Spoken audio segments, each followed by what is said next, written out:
chaud, et c'est parti, le stade est chaud, et c'est parti, sois sur ce flow. Voilà. Bonjour et bienvenue en musique et en chanson sur le panel de la grande sœur. Ouais. Cette semaine, c'est un sujet que j'ai choisi. Oui. Oui, j'ai choisi. J'ai eu un temps de mémoire. Je me disais, est-ce que c'est moi qui ai choisi ce sujet? Et cette semaine, on parle de notre rapport à l'argent. L'harmonie, le flouze, je ne sais pas, est-ce qu'il y a d'autres mots pour dire l'argent? La maille, non pas la maille. La maille. Ça fait trop longtemps que j'ai pas été en France, je sais plus. J'ai plus toutes les nuances. Dollars, les euros, les... Alors avant que Diane parte en vrille, pourquoi as-tu choisi ce sujet, Diane? Parce que j'avais pas d'autre idée. Non, plus sérieusement. Mauvaise réponse. On recommence. Plusieurs. Là, c'est un sujet qu'on n'a pas du tout abordé, enfin qu'on n'avait jamais abordé entre nous deux. Voilà. Et puis là, je suis un peu à un moment de ma vie où je vais me lancer dans une nouvelle aventure, et surtout une aventure du freelancing, où tu dis pas j'arrive et puis vous me payez. C'est toi qui dois fixer un peu tes prix, c'est toi qui dois réfléchir combien je vaux, combien il faut que je dépense par mois, et pas trop, parce que sinon après je vais être à la rue. Donc c'est un sujet qui me questionne un petit peu en ce moment. Et puis c'est un sujet qui, dans une société capitaliste, voilà, c'est un sujet qui est, je trouve, très présent, dans le sens où on voit beaucoup genre l'économie, l'argent et tout, mais en même temps j'ai l'impression que c'est un sujet qui est quand même assez tabou. C'est-à-dire qu'en France on ne dit pas combien on gagne, ou c'est un truc qui est quand même assez genre touchy, alors que c'est pas, j'ai l'impression que c'est une vision très française et pas du tout la même en Angleterre, ou peut-être le truc. Non, c'est pareil. Je pense que c'est pareil dans beaucoup de cultures. En Angleterre, c'est pas un peu pareil qu'en France, où t'en parles pas trop, tu parles pas trop, c'est un peu un sujet tabou. Le sujet de l'argent, tu parles pas trop de. Enfin, tu vois, c'est pas quelque chose dont tu parles particulièrement. Moi, je sais que j'en ai. Enfin, les seuls moments où ça a été évoqué, même avec tes copines et tout, ça reste très. T'as un peu sentiment de tabou. Voilà, c'est un peu touchy, tu vas pas trop dans les détails, etc. Donc, non, je suis d'accord, je trouve que c'est un peu un sujet un peu difficile à aborder. Après, peut-être que c'est pas la même chose pour tout le monde, mais mon expérience, c'est que les gens en parlent pas trop. Ouais, mais même surtout, moi, tu vois, même pendant mes études, à aucun moment on nous a dit, on nous a pas appris à nous dire, vous valez telle somme d'argent, enfin, tel prix, tu vois. On nous a appris à faire des créas qui sont jolies, qui sont en accord avec la demande du client. Et on nous a fait des mini cours de droit de qu'est-ce que vous devez faire si on vous pique votre idée ou un truc comme ça. Mais alors qu'en soi, ça fait partie de ton travail, de aussi savoir identifier ce que tu vaux et ce que tu es capable de donner en termes d'expérience, enfin pas d'expérience, mais de travail et d'engagement aussi. Alors après, je trouve que c'est un sujet qui est important pour quelqu'un qui est en freelance, absolument, tout à fait. Mais je trouve que c'est un sujet qui est important aussi, même quand tu n'es pas dans le monde de la freelance. Et moi, c'est quelque chose que personne ne m'a jamais appris à négocier un salaire, personne ne m'a jamais appris à demander ou pas demander, ou essayer de se battre pour une augmentation, etc. C'est pas du tout les sujets dont on m'a parlé. Après, quand ça revient à ces conversations, tu vois, si tu as des personnes dans ta famille à qui tu peux en parler, ou des personnes à la maison à qui tu peux en parler, tout le monde a un avis un peu différent, tu vois. Il faut faire ci, il faut faire ça, il faut demander ci, il faut demander ça, il faut insister, tout le monde a des bonnes opinions, mais c'est pas quelque chose qu'on t'apprend dès le début. Et je trouve aussi, après, je sais pas, évidemment, je ne suis pas un homme, donc je ne m'identifie pas homme. En tant que femme, je trouve que c'est aussi quelque chose, et de mes conversations que j'ai pu avoir, beaucoup avec d'autres représentantes de la gente féminine, c'est quelque chose aussi que je trouve quand t'es femme, on semble toutes un peu avoir la même, la même approche à question de l'argent, question du salaire, question des paiements. T'es toujours un peu, t'oses pas, tu vois. Peut-être un peu moins confrontée. Après, c'est peut-être un stéréotype, mais moi, c'est mon expérience où j'ai du mal, où je sais pas comment argumenter des conversations de salaire, et je sais que beaucoup des gens avec qui j'ai pu parler de ces choses, de façon générale, tu vois, personne ne parle jamais de leur propre chiffre ou de combien tu es payé, mais du sujet de comment tu parles de salaire, d'augmentation, etc. Il semble que beaucoup des gens à qui j'en parle, des femmes avec qui j'en parle, les mêmes réactions, où tu n'oses pas trop, Donc, je trouve que c'est un sujet qui est important pour les freelances, mais aussi en tant que salarié. C'est quelque chose où tu n'as pas de guide. Moi, je discutais, je suis tombée par hasard. Il y a une ancienne élève de mon école, enfin, étudiante de mon école.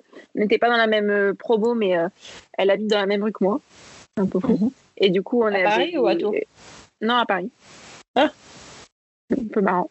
Et du coup, on avait bu un verre ensemble, et elle me disait que elle avait été embauchée à la suite de son stage, parce qu'elle avait, elle avait fait son stage, elle avait été embauchée dans la même entreprise, et que du coup, il avait demandé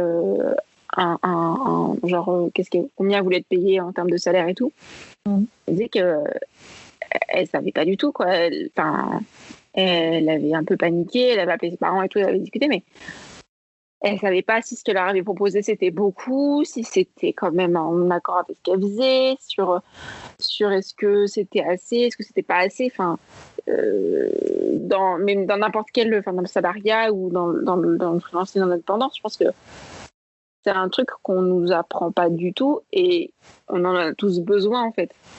Surtout que c'est un truc de après, ça dépend avec les personnes avec qui t'es et comment tu t'entoures, etc. Parce que moi, quand j'ai commencé ça, j'ai fait une proposition de chiffres de TJM, comme on appelle. TJM, c'est un taux journalier et mensuel. Pour mon première expérience de freelance. Sors pas les chiffres. Ah, non, je ne sors pas les chiffres. Le tableau continue. Voilà. Quand j'avais dit ça, j'avais la chance qu'en face de moi, il y ait des personnes qui étaient compréhensives, qui étaient bienveillantes et qui m'avaient dit on pense que c'est mieux ça, et qui m'ont pas juste renvoyé un mail oui, non, et basta, et on se pose même pas la question. Je pense qu'il faut aussi savoir s'entourer de personnes qui sont compréhensives, mais si quand tu arrives dans une nouvelle entreprise qui est super et que tu aimes trop et qui est un peu pas dans les codes que tu as appris entre guillemets à grandir, c'est difficile de demander quelque chose, de demander genre un salaire qui est peut-être pas, tu sais pas ce que ça vaut, et que les gens après te rionnent et disent non mais on va pas te payer ce prix-là, ça n'a aucun, on n'a pas l'argent pour, t'es folle de demander ça, tu vois. Oui, mais après c'est aussi, tu vois, c'est ce que je disais, c'est que ça serait intéressant d'avoir l'éducation de comment gérer ces conversations, même si si tu donnes un prix trop haut et quelqu'un te renvoie une contre-offre ou qui te la refuse, comment tu comment tu gères. Après, je sais pas, c'est tant une question de rapport à l'argent plutôt qu'une question comment tu t'éduques à gérer des négociations financières. C'est autre chose. Je pense que c'est indéniablement lié parce que c'est un beau mot, ça. C'est beau. Indéniablement. Indéniablement. Le podcast s'élève. Oui, le podcast s'élève. Non, mais je pense que c'est lié en fait. Je pense que si t'as genre trop confiance en toi, hyper confiance en toi, mais que tu sais vraiment pas combien tu vaux financièrement et que tu sais pas genre te positionner en disant bah non en fait je vaux ce prix-là parce que j'ai travaillé parce que je sais que j'en ai besoin, etc. Je pense que c'est un truc genre tu peux pas tu peux pas tirer sur un levier sans que l'autre se mette en accord. Je sais pas si cette métaphore était très claire. Pas entièrement, mais pas entièrement. Et moi, j'avais l'image. C'est une balance, tu vois. Tu peux pas oui, genre dire, oui. bah, je mets ça et l'autre il bouge pas, tu vois. C'est un truc qui. Oui. Après, on a peut-être des expériences particulières. Je pense que tout le monde n'a pas forcément la possibilité ou le luxe de négocier les prix. Moi, je sais que mon expérience a été que j'ai jamais trop su comment gérer les négociations financières. J'ai eu en fait une expérience dans ma carrière où je pense que quand je suis arrivée dans la boîte dans laquelle je suis arrivée sur un salaire qui est très très bas. Et je suis montée dans les rangs, je suis montée en seniorité. Et en fait, ils m'ont donné la direction d'une équipe. Et comme le manager, c'est la personne qui s'occupe des augmentations, etc., je regardais les chiffres pour, à l'approche de la période de négociation et des augmentations de salaire. Et j'ai réalisé qu'en fait, j'étais moins payée, mais de beaucoup, que toutes les personnes dans mon équipe.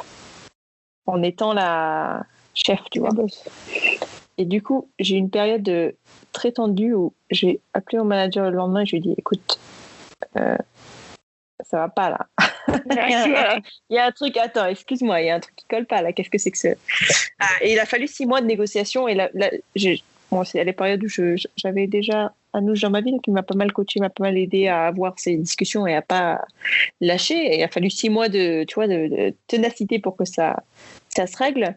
Mais moi, mon expérience, c'est que si tu te bats pas et si t'es pas tu vois, si j'avais pas vu les chiffres, j'aurais toujours pensé que, tu vois, quelqu'un, parce que j'ai un bon rapport avec mon manager, quelqu'un, tu vois, s'occupe de toi, s'occupe de garder un œil sur ce que tu fais, d'évaluer ta valeur et de te donner un salaire qui correspond. Mais en fait, souvent, c'est pas du tout comme ça. Surtout si tu travailles bien, que tu fais ce que tu as à faire et que tu t'attends à ce que tu vois, ta valeur soit reconnue automatiquement. En général, tu te fais avoir comparé aux gens qui râlent, non, je peux dire qui râlent parce que ça a une connotation négative, mais les gens qui sont plus vocaux et qui disent, écoute, voilà, parlons d'augmentation, quoi. Donc, mon expérience. Ils sont plus à taper du poing sur la table pour. Voilà, et puis après c'est une enfin, tu vois, c'est une approche, c'est une question de caractère. Je pense qu'il y a aussi une question de genre, tu vois, enfin de genre homme-femme, tu vois. Il y a plein de situations dans lesquelles j'ai été où je me suis dit, mais si j'avais été un mec, après, peut-être gros stéréotype, mais j'ai l'impression que tu vois, il y a plus de gens qui sont plus. Mais je pense que c'est la réalité des choses. Hein. Je pense qu'il y a beaucoup de meufs qui, quand elles se donnent pas l'occasion de taper sur du poing sur la table, quoi. Et de dire. Ça change petit à petit, j'ai l'impression. Oui, ça change petit à petit. Je suis d'accord, mais. C'est des choses que moi j'aurais bien voulu qu'on m'apprenne. M'apprenne étant jeune, tu vois. Des choses que j'ai appris sur le tas, maintenant je le sais, maintenant j'espère que je me fais moins, tu vois, que j'ai plus le cran de tenir. Tu te fais moins bolosser. Pardon ? Tu te fais moins bolosser. Moins. Voilà. J'espère. Mais après, bon, il y a toujours aussi. Ça m'a pris du temps pour y arriver. Après, la valeur de l'argent, ça va aussi au-delà. Enfin, et la question d'éducation sur l'argent, c'est quelque chose que j'aurais. Enfin, je sais que nous, dans notre famille, on en parlait un petit peu, tu vois, de mettre de l'argent de côté. Ah oui, mais on n'a pas parlé de. Non. Mais j'aurais bien. Enfin, tu vois, je pense qu'il y aurait beaucoup de valeur à avoir, même à l'école, tu vois, plutôt que de parler. Enfin, je ne vais pas dénier la valeur d'apprendre la Deuxième Guerre mondiale, mais peut-être qu'il y aurait pu avoir un peu de temps mis de côté pour parler, ok, vous devenez, tu vois, à la fin du lycée ou à la fac, tu vois, vous devenez adulte, vous approchez, tu vois, 17-18 ans à la fin du lycée. Voilà ce que c'est que d'être financièrement indépendant, responsable. Voilà ce que c'est. Après, encore, je dis que tout le monde n'a pas forcément la même. Ouais, mais mêmes possibilités, le luxe de poser ces questions. Mais moi, c'est les cours d'éducation civique. Vraiment, tu vois, je m'en souviens même pas. Pour te dire, éducation civique, on a appris quoi? Les présidents de la Cinquième République. Merci, l'éducation nationale, de nous avoir appris. C'est important aussi, mais ça aurait pu être une valeur aussi. Pendant 3 ans, ouais, c'est ça, l'éducation civique. T'en as au collège ou pas? Je sais plus. Je suis certaine, oui. Je suis sûre. Oui, on a eu au collège aussi. Au lieu de nous apprendre ça, je sais pas, nous apprendre, dans la vie, il y a les impôts. Voilà comment ça fonctionne. Après, dans la vie, vous devez payer votre foyer. Et des trucs comme ça, moi, ça m'aurait tellement. Je pense que ça m'aurait tellement apaisé parce que maintenant, je le vois, je me dis, j'ai 1000 trucs à gérer, de penser à ça, mais aussi en termes d'argent, de ce que tu vaux, en fait. Et ça veut dire quoi, être financièrement indépendant? Ça veut dire payer. Il faut aller faire ses courses. Tu peux pas juste attendre que quelqu'un te les livre en claquant des doigts. Il faut prévoir que faut que tu fasses à manger le soir. Je pense que c'est des trucs qu'on nous apprend pas, et avec le recul et avec maintenant à mon grand âge. C'est marrant. Avec mon âge, je me dis, mais il y a tellement de trucs qu'on a loupé, quoi. Pas forcément loupé, mais c'est vrai que tu vois, on parle d'éducation civique où ils t'apprennent à être un bon citoyen, ils t'apprennent les valeurs d'être un citoyen français. Donc, ce serait intéressant d'avoir les valeurs d'être, tu vois, de certaines responsabilités que tu es obligé auxquelles tu es obligé de faire face à un moment ou à un autre. Après, j'imagine que c'est ce pourquoi j'imagine que les parents sont là. Après, tout le monde a peut-être ça. Il y a peut-être des gens qui sont c'est ce que tu disais, on n'est pas tous on n'a pas tous c'est con, on n'a pas tous les mêmes parents, on n'a pas tous les mêmes familles, et le fait de le mettre en place dans une école où normalement tout le monde va, ça dépend, il y a des gens qui font des écoles à la maison, etc., mais c'est là où il y a le plus de monde, il y a le plus grand impact en termes de public. C'est dommage de ne pas le mettre en place, quoi. Et après, ça crée des inégalités, et du coup, ça crée des personnes qui sont perdues, et on n'a pas envie que les joueurs ils soient perdus. Oui, c'est vrai que ce serait... moi, j'aurais trouvé ça intéressant d'avoir plus de connaissances sur le sujet. Après, c'est aussi l'école de la vie. Quand tu pars de... Non, mais quand tu vois, moi, je suis partie de la maison après le lycée. Et j'étais pas financièrement indépendante dès le début. Il m'a fallu du temps parce que j'ai fait des études après. J'ai fini mes études, mais je me souviens d'avoir été très soulagée le jour où j'ai eu mon premier boulot, où j'étais, tu vois, j'ai mon salaire, je peux payer mes factures, je payais mes courses, tu vois, de pas avoir à dépendre de la banque des parents, et c'est quelque chose auquel tout le monde n'a pas accès aussi. Je suis bien contente de cette situation déjà très privilégiée. Donc, mais je me rappelle d'avoir vraiment apprécié être financièrement indépendante. Mais surtout qu'en plus, c'était vraiment plus. C'était quand c'était financièrement indépendante? C'était quand tu étais à Angers ou c'était après? Non, c'était après. Hein. Quand j'avais à PAF, j'avais 22, 23, un truc comme ça. Oui, un truc comme ça. Ouais. Et après, t'apprends, tu vois, au fur et à mesure, t'apprends à gérer. Il y a aussi le fait que tu n'étais plus en France aussi. Oui, aussi. Du coup, c'est plus les mêmes codes, c'est plus les mêmes... Oui, mais les principes restent les mêmes, quoi. Oui, je sais. Les principes, c'est les mêmes. Il faut que tu veuilles faire tes cours, que tu payes tes factures. Ça, j'en suis consciente. Ouais. Mais tu n'as pas ressenti un truc qui a changé dans le fait de vivre en Angleterre et de rapport à l'argent? Ou c'était vraiment le même c'était pas... je pense pas que ça avait un rapport nécessairement avec le pays dans lequel j'étais. C'était juste le fait que j'étais enfin complètement autonome, tu vois. Et le fait d'être dans un autre pays, tu vois, un pays étranger où je connaissais personne, où il a fallu que je me refasse de zéro, tu vois, je pense que ça m'a forcé un peu aussi à être... tu vas me prendre en main complètement. Et à faire des choix dans ce que tu...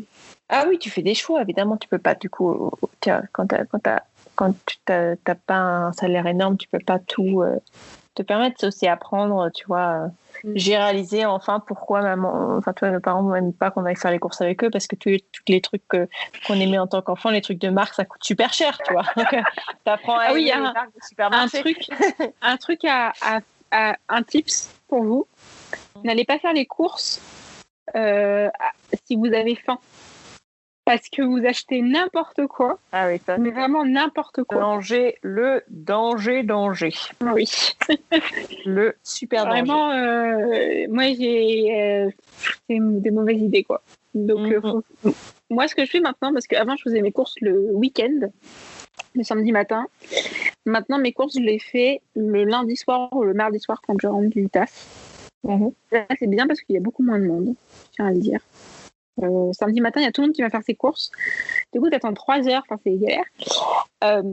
Une vie difficile de Diane. J'ai une vie compliquée, hein, excusez-moi. Ne nous en voulez pas. En plus, je veux aller vite, donc j'ai déjà fait toute ma journée de travail. Je me dis, bon, en je sais déjà ce que je veux acheter, etc. Et donc, je vais très vite.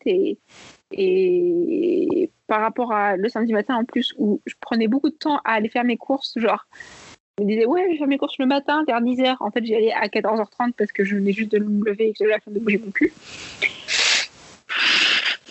La vie de privilégié. Alors, je pense que c'est peut-être un sujet...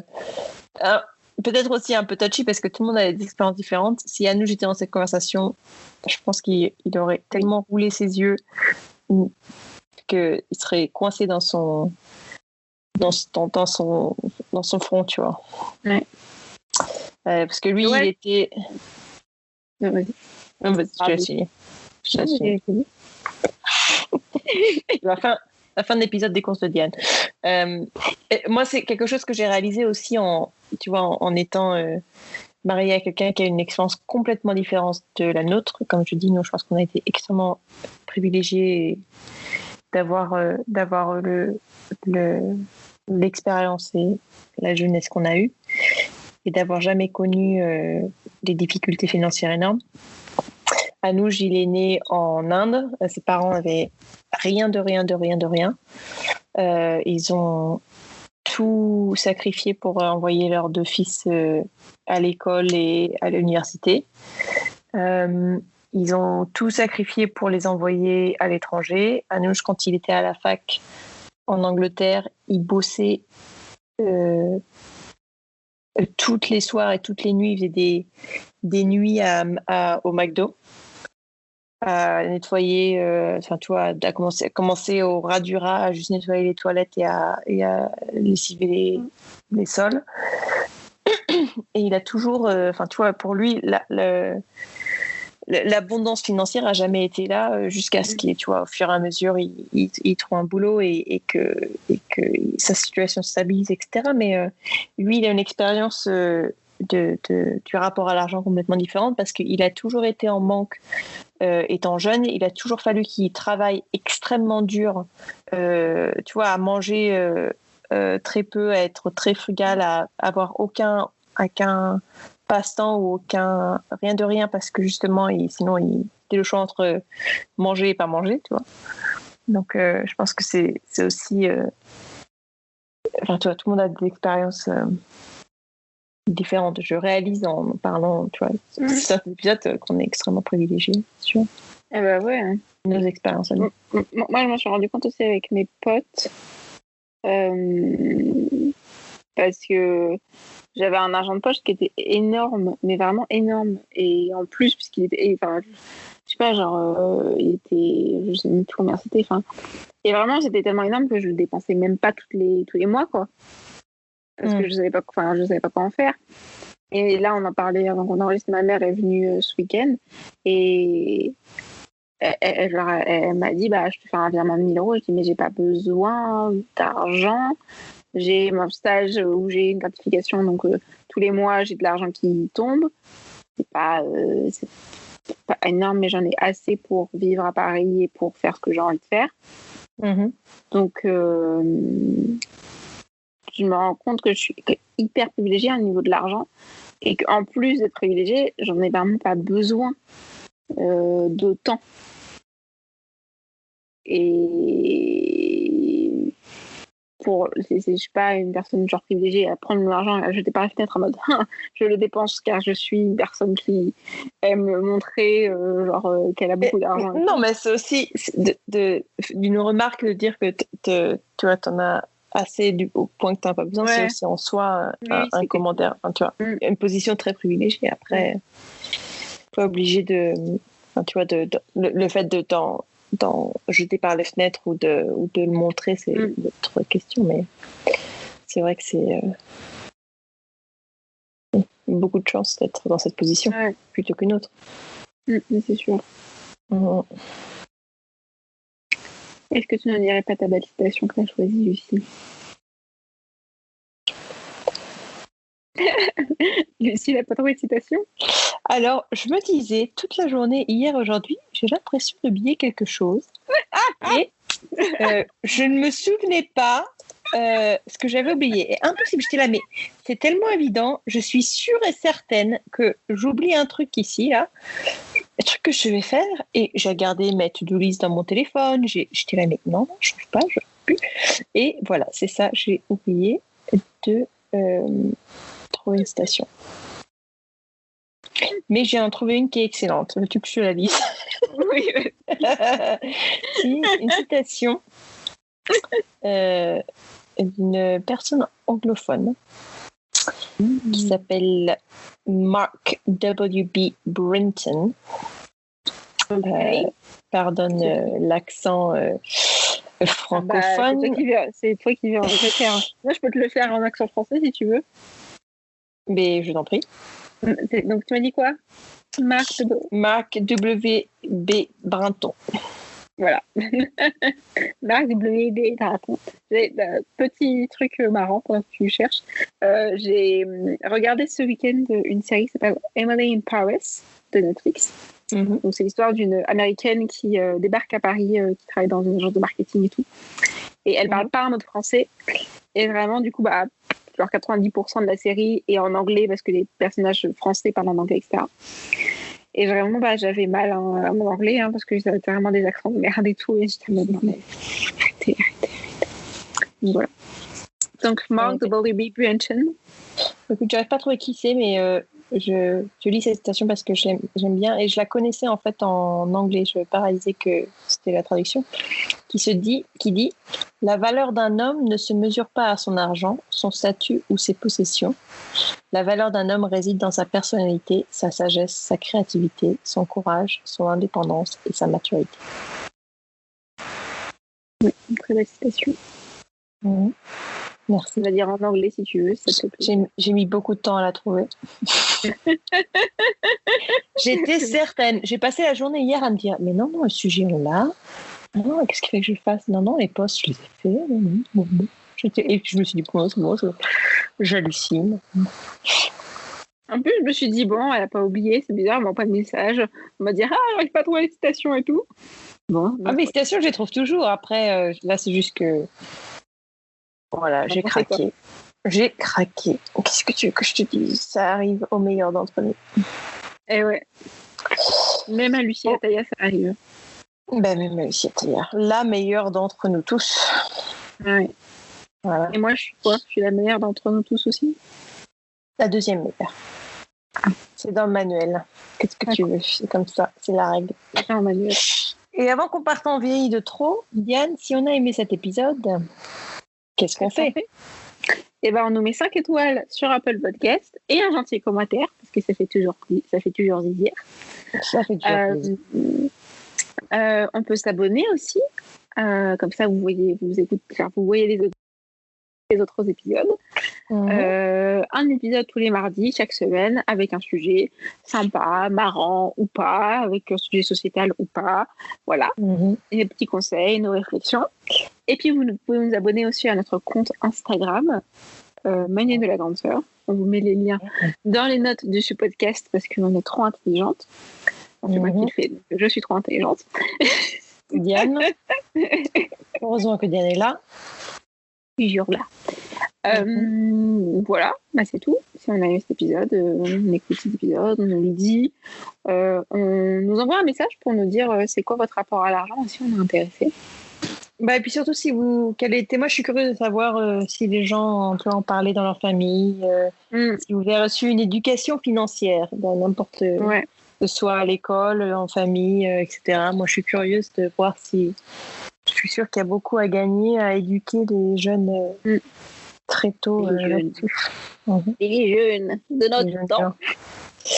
Voilà, alors avant qu'on parte complètement en vrille, on vous souhaite à tous et à toutes une bonne fin de journée.